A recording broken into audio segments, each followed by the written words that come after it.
Today, the topic I want to talk about is managing my ethnic hair. The purpose of this is to inform people about ethnic hair because I've got several questions as I've gotten older. I've got questions since I can remember. People have always wanted to ask me about my hair. They want to touch it, play with it, you name it. People have done it to my hair, and I constantly get asked questions. You're probably wondering what I'm holding. This is a piece of synthetic braiding hair that I'm going to use later on in my presentation. I've always liked to be different. One thing that makes me so unique is the fact that my hair is something that I've taken a pride in, and I love it. I was adopted at the age of birth. My mom, as you've referred to my other speeches, my mom was in there and cut my umbilical cord, so I've literally been adopted since the moment I was born. One of the most difficult things I struggled with while being adopted is that my hair was never easy to take care of. My hair's still not easy to take care of. And I always wanted to fit in with the girls that I went to school with because I went to school with beautiful, long haired blonde girls, but I was not like that. So I did what most women of color have done at least once in their life, and I decided to chemically straighten my beautiful, kinky, curly afro hair. And that was a process in and of itself, just learning the wrongs and rights of natural hair. Depending on where you are in the world, it plays a lot into the care of your hair. There's so many things that play into the care of ethnic hair, such as environment, humidity, the different texture it can be. There can be one of like 9 different textures. I have 4C hair or C4 hair, which means my curl pattern is different than, say, 4B hair. Throughout the last 60 years, though, with science, we've learned lots of different things about hair, and we've learned about more products that do more harm than good. One solution that a lot of people have turned to is just shaving their head. I'm sure you're looking at my hair right now. Like, is mine shaved? No, mine's just in a turban right now. It's currently in the process of a deep condition to ensure that it's easier to take care of because I am all natural. But even though I'm all natural right now, in the winters of Idaho, my hair is extremely, extremely dry. I chose this topic because my hair requires more hair. My hair requires more care than the average head of hair. And learning about my hair is something I'm constantly doing. I'm constantly watching natural blogs, YouTube videos, learning whatever I can to make my hair as easy as possible to take care of.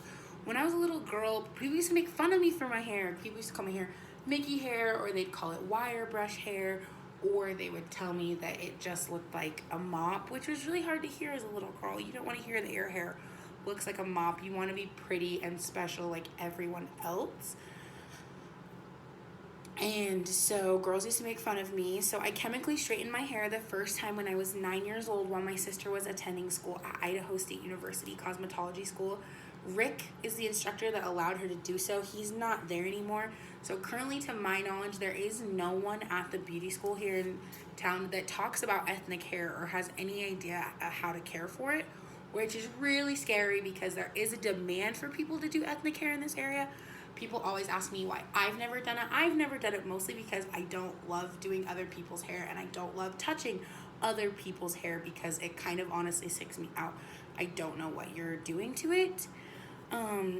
But in the process of chemically straightening my hair, I did something so horrible. I completely ruined my hair. I broke it off from being about 8 inches to being about half an inch all the way around my head, which was really, really hard for me. So to combat that, I put it in what's called a protective style. And the protective style I usually go to, if you've seen me, is poetic braids or poetic locks, or what I refer to them as is box braid extensions. Box braid extensions is a protective style. It's really common, especially in dry areas. So lots of girls have them, and they're super fashionable and they're super trendy right now, actually. So after I did that, I went a step further. After breaking my hair off, I did what's called a big chop, which was really, really hard for me because I didn't have that much hair anyway. But I had some places where it was like 4 inches and some places where it was about half an inch. So to get it all even, I just chopped it all off till it was about 3/4 of an inch, that much, so that I could add braids to it. Once I added braids, it was a really long process, but my hair is actually very long now. People ask me questions that are semi-ignorant, I would say, because they're not trying to sound rude, but the things you're asking me are rude. Like, how do you wash your hair? How much do you pay for it? Is that hair real? Although those might not seem like offensive questions to someone who doesn't have hair like me, to me they are offensive, and to lots of women they are. They get asked questions all the time, so sometimes you just get over hearing them. A question I ask a lot of people, and a lot of people ask me, is how much do I spend on my hair? So about every 3 months is how often I do it, and depending on the style, depends on how much it costs. It can cost me anywhere from about $180 to the most I've paid is $600.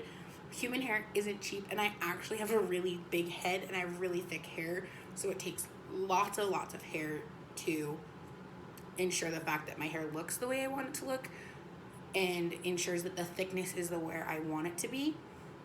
Learning about my hair is something that I had to do because I wanted to be able to take care of my hair and I wanted to look like everybody else, but I was kind of at a disadvantage because I didn't grow up with somebody to teach it. Being adopted, I kind of had to teach myself, but I am thankful that I do have a godmother that's black, so that helped me a ton in the process of learning how to take care of my hair.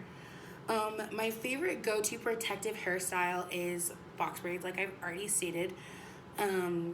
People don't realize that it's actually hair extensions, and it's a synthetic hair extension. So the hair extension I was holding up first. So here it is again. This is basically what it looks like, and then I'm gonna wrap it around the base of my hair, and then I braid it in to both, and then I'll braid it down. And I do braid each individual piece. My braids don't come like that. They are individually wrapped. Like I individually wrap each piece around my hair.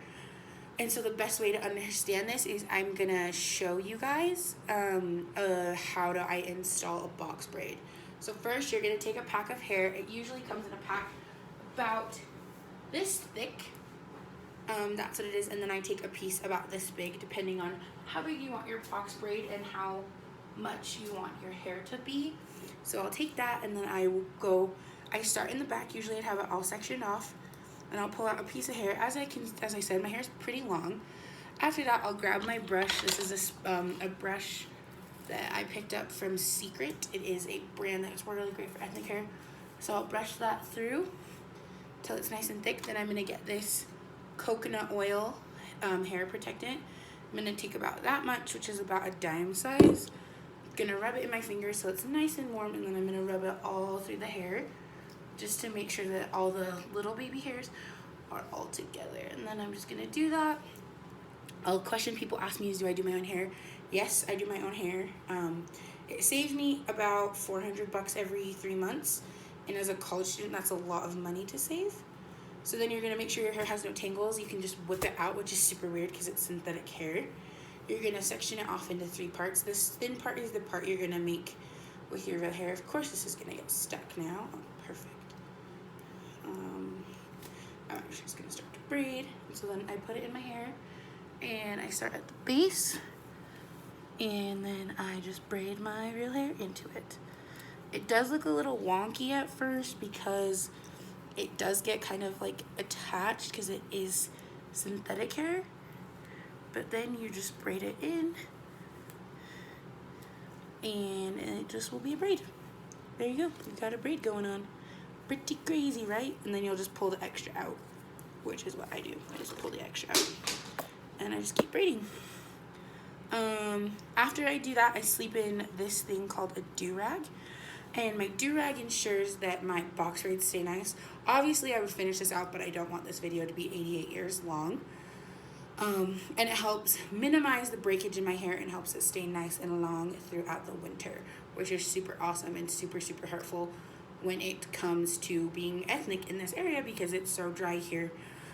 In conclusion, basically what I've showed you today is how to do a box braid and explain to you some of the most basic things as to why they do it and how you end up putting your hair in a protective style. And I would also remind you never to ask a girl how much she pays for her hair. She's probably not going to think it's very funny. And have a great rest of the day.